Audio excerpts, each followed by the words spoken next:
Assalamualaikum warahmatullahi wabarakatuh. Perkenalkan, nama saya Rian T. Stambuk F221-18169, mengambil mata kuliah Struktur dan Dekonstruksi Arsitektur. Prodi S1 Arsitektur, jurusan Teknik Arsitektur, Fakultas Teknik Universitas Tadulako. Baiklah, saya akan menjelaskan pengertian dekonstruksi arsitektur. Dekonstruksi dalam arsitektur telah menjadi suatu fenomena yang berpengaruh dalam perkembangan perencanaan sejak awal kemunculannya. Pada dekade 1980-an, dekonstruksi adalah suatu pendekatan terhadap perencanaan bangunan dengan mencoba melihat arsitektur dari segi fragmentasi dalam kurung potongan, manipulasi permukaan, struktur dan maset, serta olahan bentuk-bentuk non-rektilinear.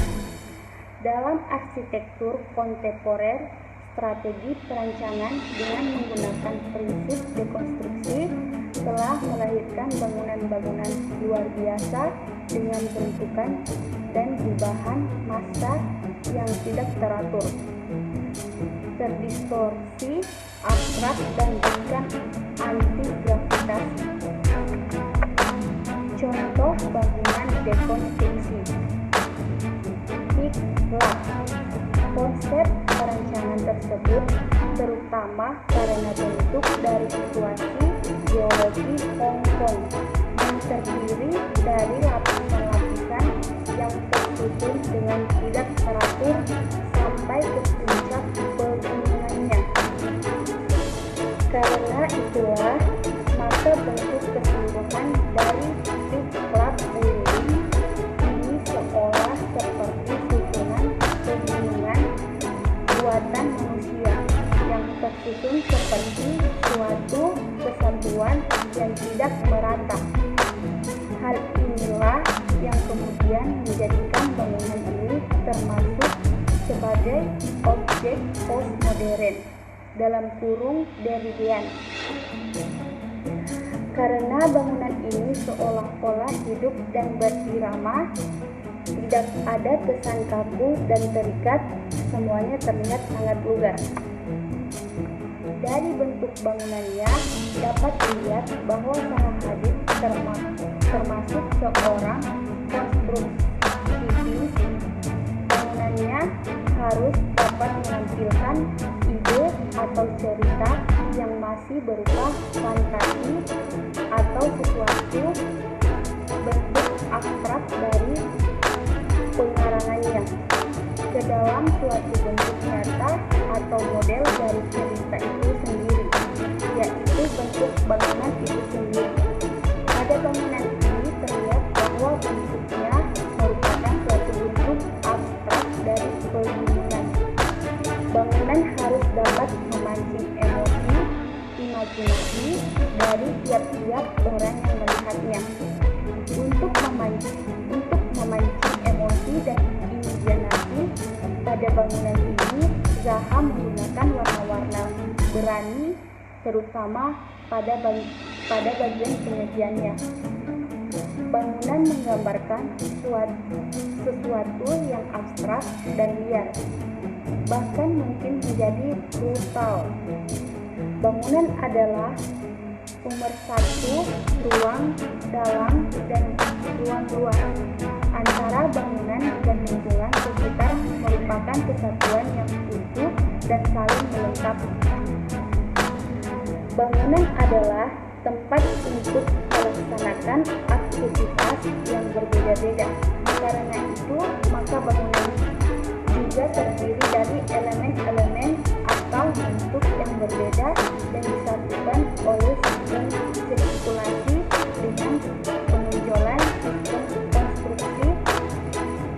Perbedaan aktivitas dilakukan dengan perbedaan elemen-elemen bangunannya. Selain itu, juga berfungsi untuk menghindari kesan monoton sebagaimana banyak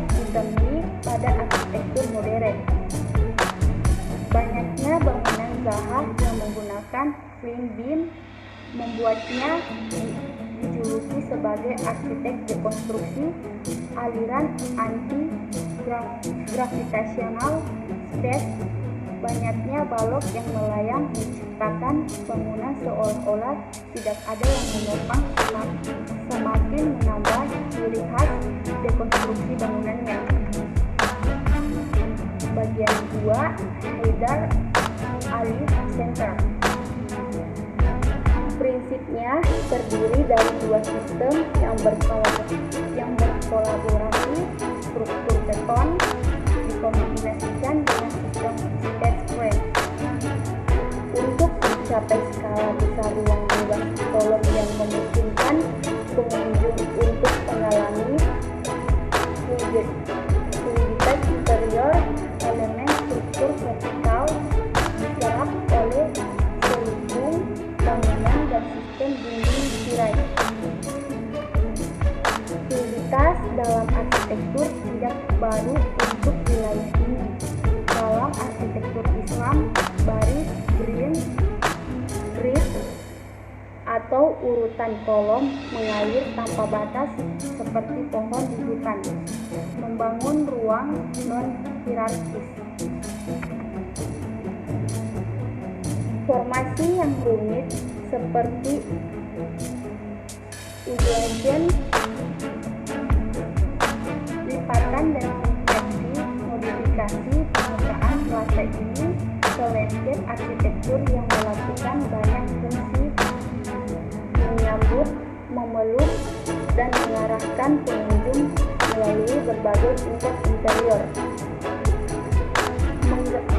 Menanggapi penurunan tipis topografi yang membuat lahan terbagi menjadi dua bagian, proyek ini membuat landscape bertingkat yang membiarkan koneksi alternatif dan grup antara plaza publik, bangunan, dan parkir bawah tanah.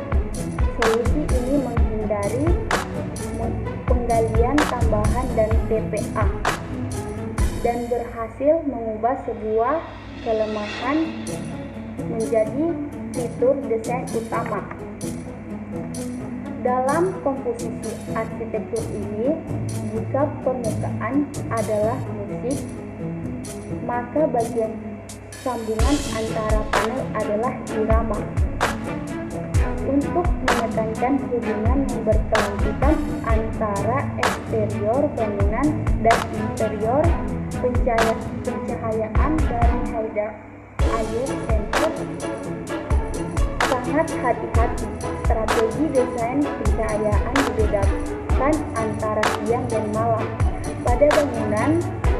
Pada siang hari, volume bangunan memancarkan cahaya terus-menerus, mengubah penampilan bangunan menurut waktu dari segi perspektif.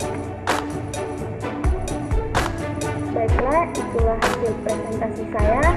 Saya ucapkan terima kasih. Wabillahi taufiq wal hidayah. Wassalamualaikum warahmatullahi wabarakatuh.